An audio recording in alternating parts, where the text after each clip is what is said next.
Thank you, Mr. President. This is an amendment to offer up to 40 hours of paid leave for victims of domestic violence or sexual assault. It would also apply to parents of minor children who were victims of domestic assault or sexual assault.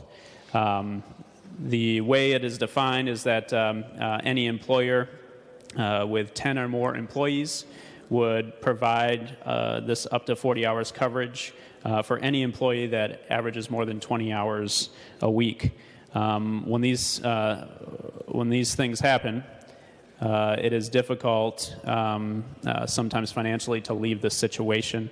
And so the intent of this bill is to help people have the time to get out of the house or deal with what's going on without taking a financial hit. Many folks are paycheck to paycheck and cannot handle a week's worth of salary gone by. So that's the intent of the bill, and thank you, Mr. President. Raise the question of germaneness on the amendment. Advice for the President, Senator Little. Thank you, Mr. President. I guess my first argument would be it's under a chapter that's addressed here, Chapter 181, and I believe that's even in the headline. The second argument will be that there is a program that we fund in this legislation for displaced homemakers.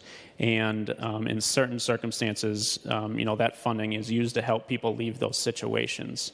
And so I think it directly relates to the objective of why we're providing that money, is to help people get out of that. I know we've had testimony in the Jobs Committee related to Senator Housley's bill on displaced homemakers, and they've talked and expressed their stories that they needed to get out of these situations, and that program helped them. So this would also tie in with that, and I think it's absolutely germane.